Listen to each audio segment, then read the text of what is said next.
Ashama harka fuudhee daawwattootaa fi hordoftoota kiyya akkam jirtu nagaa keessanii har'a oduu gammachiisaa tokko isinii fidee dhufee waa'ee qabsaa'aa gameessa mootummaan Itoophiyaa waaqaa olitti sodaatu shakkii guddaa irraa qabduu fi nama garmalee siyaasa cimaa ta'ee Koloneel Gammachuu mana hidhaa keessaa gadhiisee ture.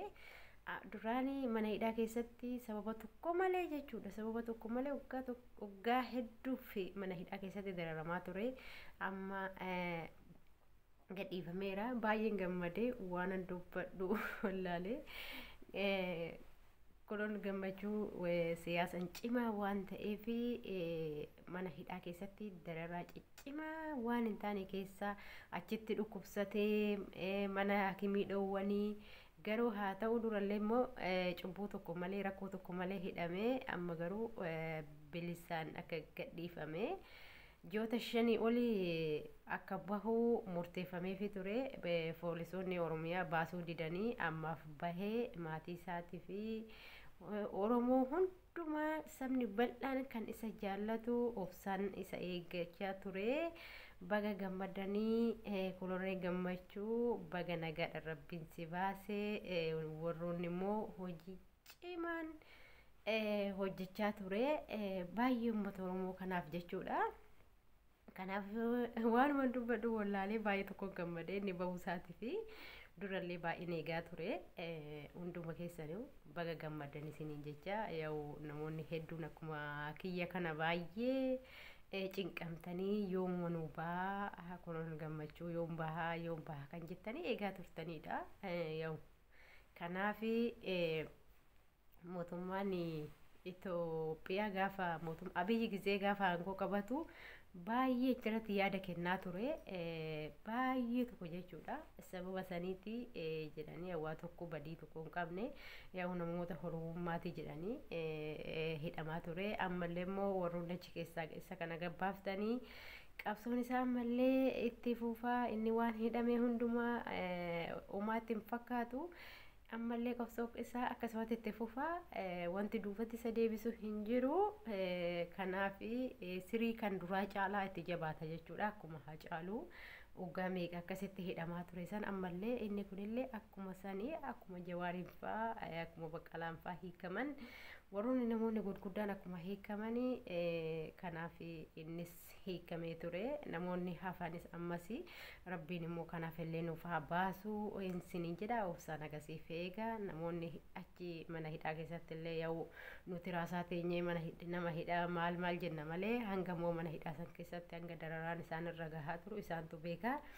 Kanaaf achi keessaa immoo gadi baasuun isaaniitu baay'ee tokko galatoomaa isiniin jecha rabbiin ammallee si haa eegu. Ammallee immoo qabsoo uummata Oromootiif akkasitti haga ammaa gochuuf turee fi galata guddaa rabbiin biraa fi Oromoo biraallee hin qabaa. Akkuma obbo Jawaar Mohammad achi keessatti hidhamaa ture dararamaa turanii waa'uma sabuma Oromootiif malee rakkoo tokko maleedha. Kanaaf amma baay'ee tokkoon gammadee har'a sirumaayyuu ani wanta dubbadhu wallaalee durallee baay'ee wanti nani cinqamaa ture warra mana hidhaa keessa jiranii rabbiin kadhadhaa wanti isiniin jedhee isin kadhachaa ture isuma kanaadha.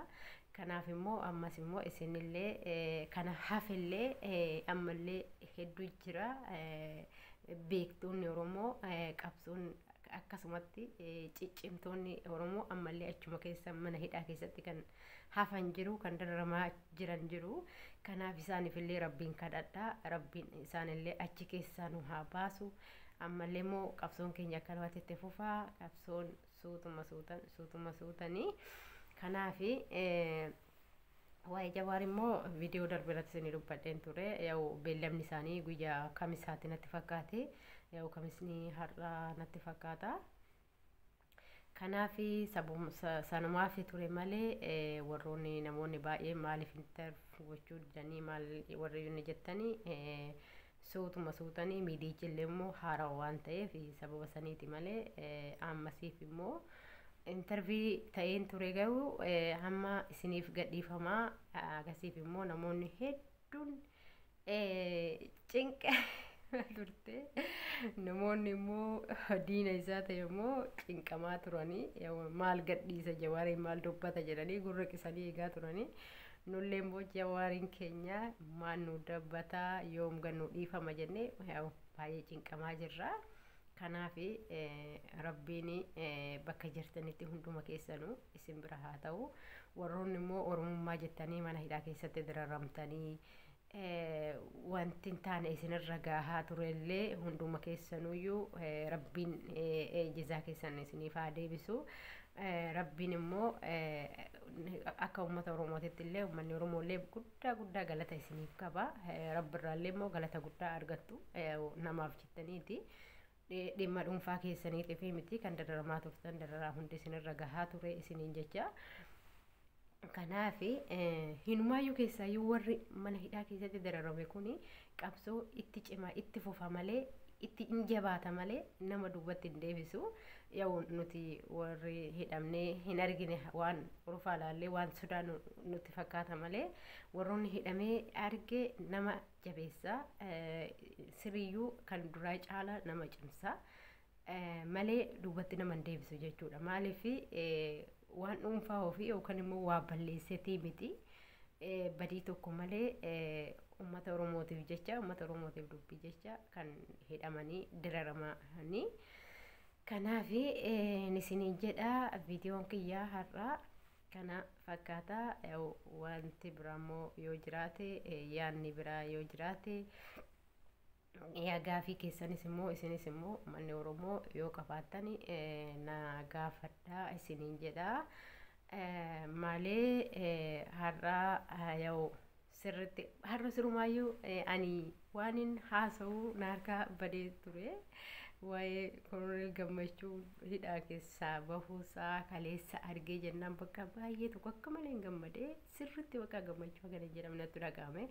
Akkuma gaafa guyyaa obbo Jawaar fa'aa Baqqalaa Garbaa Hamzaa Booranaa namoonni hedduun gaafa bahanii san har'aan illee akkasuman ta'ee gammachuun bakka akka malee jechuudha. Maaliif isaan kun dhimma keenyaaf waan ta'eef dhimma dhuunfaa isaaniitiif miti kan hidhamanii. Dhimma keenyaaf jecha hidhamanii. Kanaaf namoonni hedduun hirriba dhabdanii akkanumatti cinqamaa turtanii nin beeka. Kanaaf warroonni sirriitti waa'een oromummaa isinitti dhagahame jechuudha. Kanaaf isiniin jedha nagaa keessa naaf ta'a, nagaa keessa naaf jiraadha. Yeroo biraa immoo viidiyoo biraatiin walitti deebina. Har'a baay'ee tokkoon gammadee isinis immoo akkuma nani gammade kanatti gammada. Rabbiin immoo isin bira haa dhaabatu, isin bira haa ta'u, isin waliin haa jiraatu. Bakka jirtanitti hunduma keessaniifuun isiniin jedha. Kan mana hidhaa keessatti immoo biyya namaa keessatti dararumullee rabbiin nagaan nuuf haa galchu isiniin jecha. Yeroo biraa immoo viidiyoo biraatiin walitti deebina. Hangasiif nagaa naata, nagaa keessa naaf jiraadha isiniin jecha. Ciao.